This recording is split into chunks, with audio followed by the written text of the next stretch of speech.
नमस्कार दोस्तों, let's learn scientia channel में आप सभी का स्वागत है। पिछले लेक्चर में हमने गति की बात की थी, जिसमें ऋजु रेखीय गति चल रहा था हमारा। रेक्टिलिनियर मोशन या ट्रांसलेटरी मोशन हमने बात करी थी कल। इसमें हमने विस्थापन, दूरी, घूर्णी गति या आपकी दोलन गति के बारे में हमने जिक्र किया था। आज हम लोग कुछ इंपॉर्टेंट और टर्म्स के बारे में समझ लेते हैं। सबसे पहला नाम है चाल। इसको अंग्रेजी में कहते हैं स्पीड। इसको अंग्रेजी में कहते हैं स्पीड। याद रखिएगा, चाल क्या होता है? किसी वस्तु द्वारा इकाई समय में तय की गई दूरी का मान को ही उस वस्तु का चाल कहते हैं। मतलब है कि कोई वस्तु बिंदु ए से बिंदु बी पर, बिंदु ए से बिंदु बी पर जा रही है और कहते हैं कि जो चाल है यहां से यहां तक आई है, और जब ये आई तो कुछ समय लगा होगा, मान लेते हैं टी समय लगा होगा, और ये जो टी समय है वो एकांक या इकाई समय। इकाई समय, इकाई समय मतलब होता है एक, इकाई मतलब सिंगुलरिटी वन। मतलब किसी वस्तु द्वारा इकाई समय में तय की गई कुल दूरी को ही चाल कहते हैं। किसी वस्तु द्वारा इकाई समय में तय की गई कुल दूरी को चाल कहते हैं।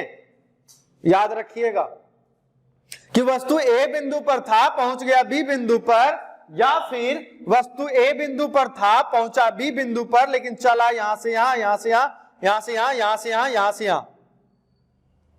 तो ये जो कुल दूरी है, जितना डिस्टेंस ट्रेवल किया, ये मतलब कुछ इकाई समय में वो कितना दूरी चल रहा है, उसी को कह दिया इसका चाल है। और याद रखेंगे कि चाल एक अदिश राशि है। याद रखेंगे, चाल अदिश राशि है। और चाल बराबर क्या होता है? तो चाल बराबर होता है दूरी बटे समय। दूरी बटे समय, यहीं से तो डिफिनेशन निकलता है इसका कि इकाई समय में तय की गई कुल दूरी को ही तो चाल कहते हैं। और यहां पर अगर चाल का मात्रक हम निकालने में लगे, मात्रक क्या होगा? तो यहां पर देखते हैं, दूरी का मात्रक मीटर, समय का मात्रक सेकंड, तो हो गया मीटर बटे सेकंड, और इसी को कहते हैं मीटर प्रति सेकंड। तो चाल की जो एसआई मात्रक है, एसआई मात्रक वो हो गया मीटर प्रति सेकंड। याद होगा कि किसी लेक्चर में हमने जिक्र किया है कि चाल की बीमा क्या होगी, बीमीय सूत्र के बारे में बात करी थी। तो चाल की जो बीमीय सूत्र है वो क्या होगी? तो मीटर है, तो मीटर के लिए का बीमीय सूत्र एल, और समय के लिए बीमीय सूत्र बटे टी। और इसी को अगर हम सही से लिखें तो एल टी पर इनवर्स वन। वो बीमीय सूत्र वाला लेक्चर आप देखिएगा तो ज्यादा अच्छे से समझ में आ जाएगा। तो देखिए, मान लीजिए कहता है कि कोई वस्तु 5 मीटर चला, 3 मीटर, 4, 5, 2, 1, 3, 2, इस तरह से चला और बिंदु बी पर पहुंच गया। थोड़ा लंबा नहीं, थोड़ा छोटा ही लेते हैं हम लोग। मान लीजिए बिंदु बी यहीं पर है, तो कह रहा है कि यहां से यहां तक पहुंचने में लगा समय जो है वो मान लीजिए 10 मिनट है। 10 मिनट है। तो यहां पर अगर हमें चाल निकालनी हो तो चाल बराबर क्या होगा? दूरी बटे समय। तो दूरी कितना है? 5 3 8 4 12 4 12 5 17 19 20 23 2 23 2 25 25। मान लीजिए मीटर में है तो 25 मीटर बटे 10 मिनट। तो यहां पर क्या हो गया? 25 मीटर का 25 मीटर 10 मिनट। इसको हम सेकेंड में कन्वर्ट कर दें, अगर हमें कहें मीटर पर सेकेंड में निकालने के लिए। अगर मीटर प्रति मिनट में कहे तो चलो ठीक है, काट देंगे, निकल जाएगा 2.5 मीटर प्रति मिनट।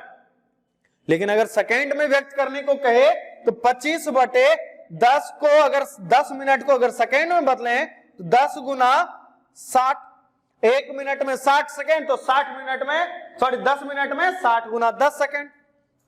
तो यहां पर क्या हो गया, तो याद रखेंगे कि आप लोग इसका कैलकुलेशन कर लेंगे कि क्या होता है, ठीक है। या फिर आप ध्यान देंगे इसको डायरेक्ट मीटर में भी आप लिख सकते हैं, डायरेक्ट मीटर प्रति मिनट हो जाएगा, 2.5 मीटर प्रति मिनट हो गया, ठीक है। इस तरह से आप चाल भी निकाल सकते हैं। उसके बाद एक टर्म आता है जिसका नाम है वेग। वेग इसको कहते हैं वेलोसिटी। वेलोसिटी अभी टर्म समझ लेते हैं, एक आधा न्यूमेरिकल हम लोग करते रहेंगे इसका धीरे धीरे आराम से, पहले समझ में तो आ जाए ये सारी टर्म्स क्या हैं। तो वेग क्या होता है? वेग जैसे हमने चाल के बारे में कहा कि इकाई समय में तय की गई कुल दूरी, लेकिन यहां पर देखिएगा कि कहता है इकाई समय में, इकाई समय में तय किया गया विस्थापन। वहां पर इकाई समय में तय की गई दूरी थी, लेकिन इकाई समय में विस्थापन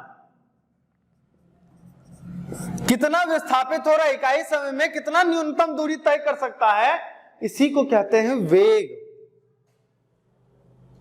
वेग को अगर डिफाइन करना हो तो आप लोग लिख सकते हैं इकाई समय में वस्तु द्वारा तय किया गया विस्थापन उस वस्तु का वेग कहता है या फिर वेग कहलाता है।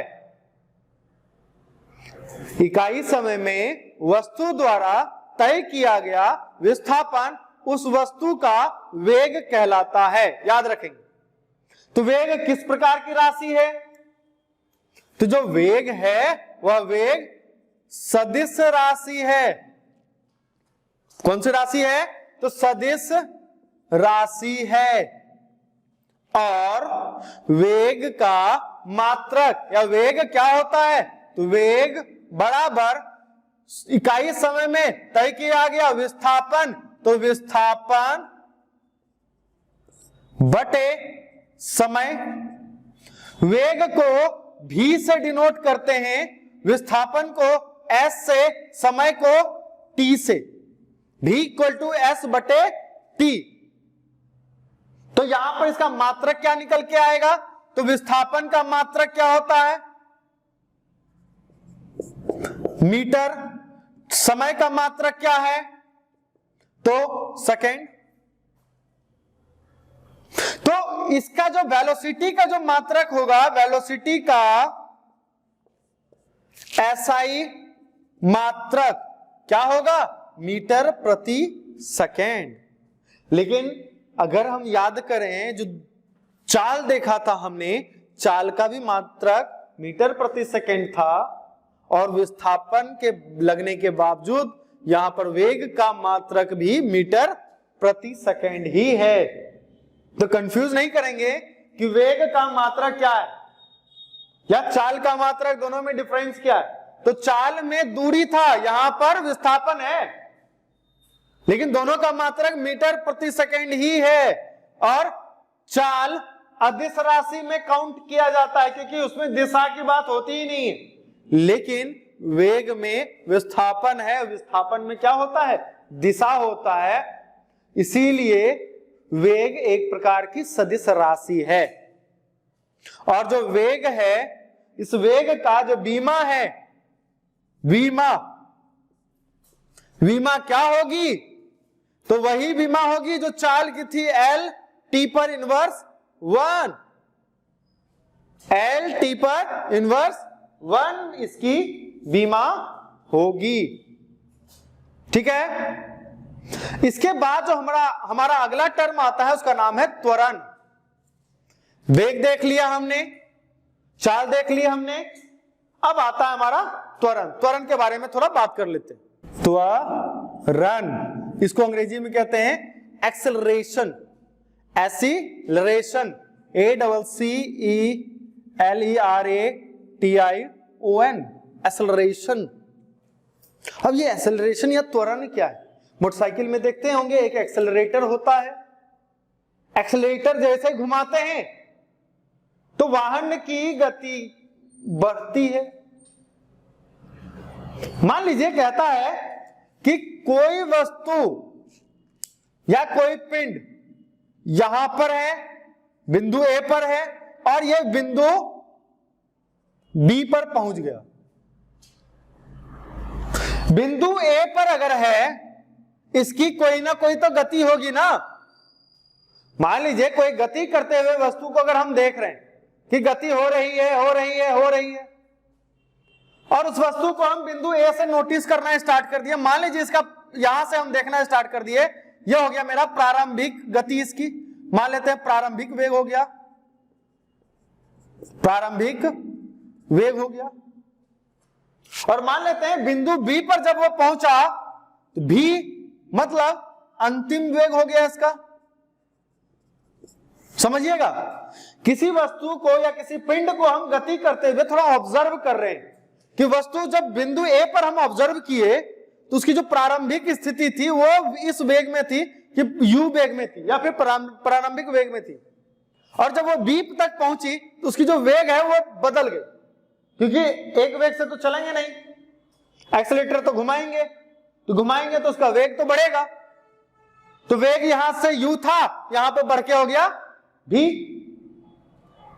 यहां पे घटने की भी स्थिति होती है, लेकिन हमें अभी बढ़ने की स्थिति को समझते हैं पहले। तो यदि कोई वस्तु का वेग, और ये भी याद रखेंगे कि यहां से यहां पहुंचने में कुछ तो समय लगा होगा भैया, कुछ तो समय लगा होगा ना। तो हमने कहा यदि किसी वस्तु का वेग समय के साथ परिवर्तित होता है तो उस वस्तु का वेग परिवर्तन की दर को त्वरण कहते हैं।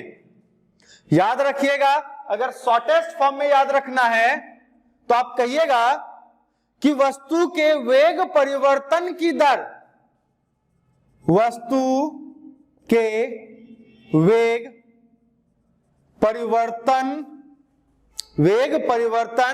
की दर को त्वरण कहते हैं। परिवर्तन की दर को त्वरण कहते हैं। वस्तु के वेग में परिवर्तन की दर किसमें? वेग में परिवर्तन। दर मतलब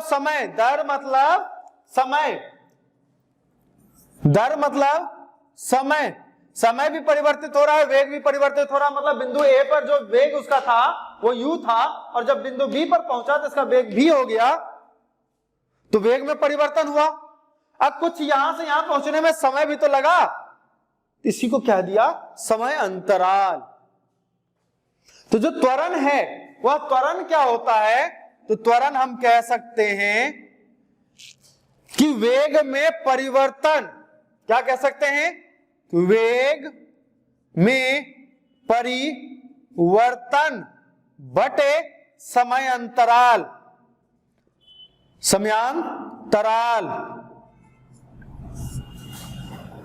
मतलब वेग में परिवर्तन कर रहा है किसी निश्चित समय में। पहले u था, उसके बाद v हो गया, मतलब कुछ तो बढ़ा, तो वेग में परिवर्तन हुआ। तो वेग में परिवर्तन को कैसे लिखेंगे कि v माइनस यू कर देंगे तो वेग में परिवर्तन हो जाएगा।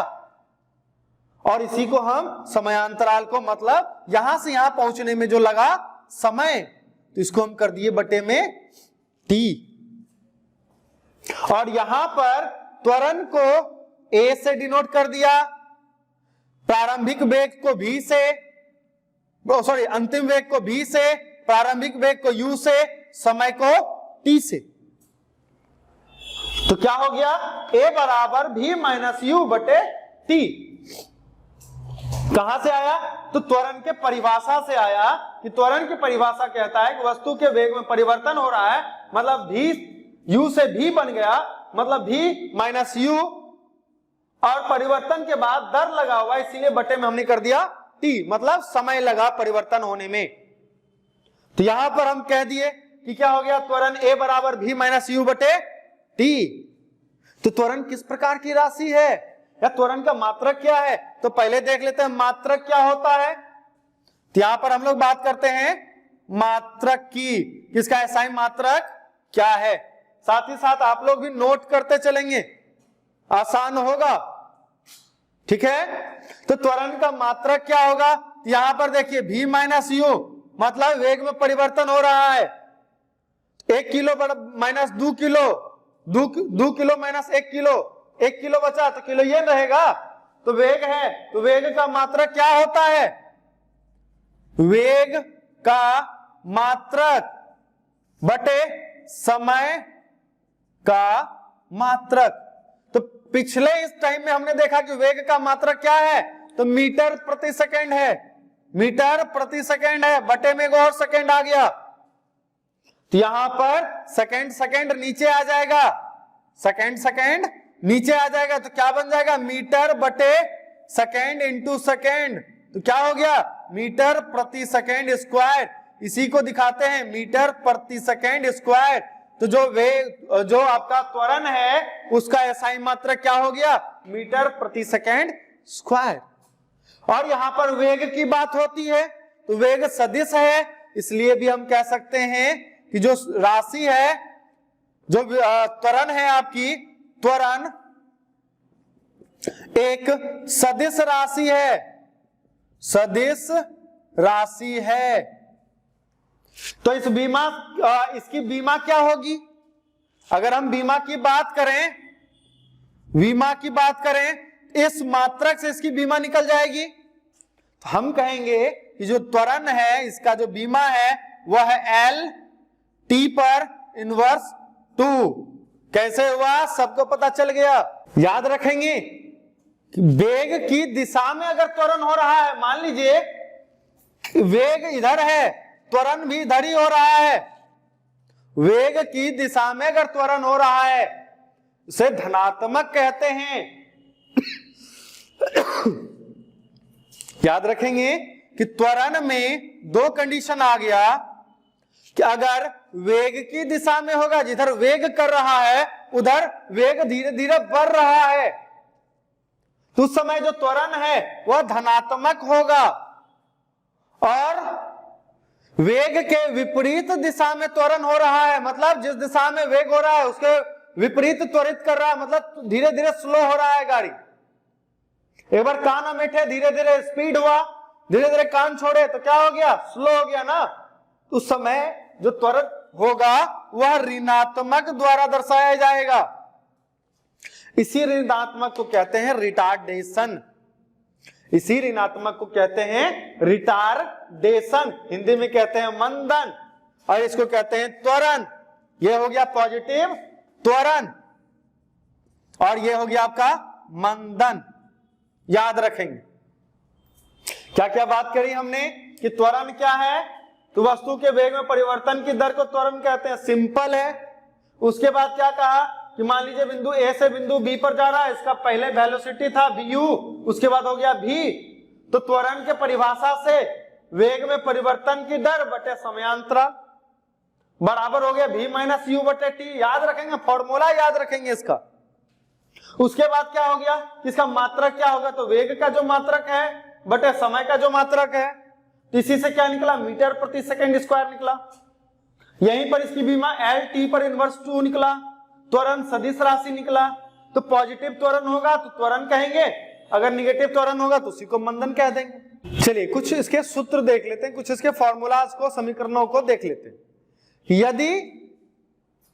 यदि वस्तु एक नियत त्वरण से एक सरल रेखा पर गति कर रही हो, मतलब कांस्टेंट है, त्वरण जो है वो बदल नहीं रहा है, त्वरित नहीं हो रहा है, एक नियत त्वरण से चल रहा है, वो भी कहां? सीधी रेखा पर चल रहा है। इस गति को 3 तरह के फॉर्मूला या फिर 3 तरह के समीकरणों द्वारा व्यक्त किया जा सकता है। पहला जो समीकरण है, याद होगा हमने अभी लिखा था a बराबर v माइनस यू बटे टी। इसी के आधार पर जो 3 है, 3 जो समीकरण निकल के आया उसको हम लोग देख लेते हैं। पहला जो समीकरण है वह है v बराबर u प्लस ए टी। उसके बाद पहला समीकरण, दूसरा समीकरण है s बराबर ut plus half AT square. उसके बाद तीसरा जो समीकरण है वह है आपका v square minus u square बराबर 2as। यहां पर देख लेते हैं थोड़ा सा, u जो है u को हम कह देंगे प्रारंभिक वेग, u प्रारंभिक वेग, और जो v है, v क्या हो गया इसका, v अंतिम वेग हो गया। और यहां पर s है, s हो गया आपका विस्थापन, a हो गया आपका त्वरण, t हो गया आपका समय। याद रखेंगे इस फॉर्मूला में जो अल्फाबेट्स यूज हुए हैं उसका u प्रारंभिक वेग के लिए, v अंतिम वेग के लिए, s विस्थापन के लिए, a त्वरण के लिए, t समय के लिए। इस फॉर्मूलाज को नोट डाउन कर लीजिएगा। अगले लेक्चर में हम लोग इस फॉर्मूला को सिद्ध करके देखेंगे कि यह फॉर्मूला कहां से आया है। तब तक के लिए अच्छे से पढ़ाई कीजिए और अगले लेक्चर में वापस मिलते हैं। तब तक के लिए जय हिंद, जय भारत।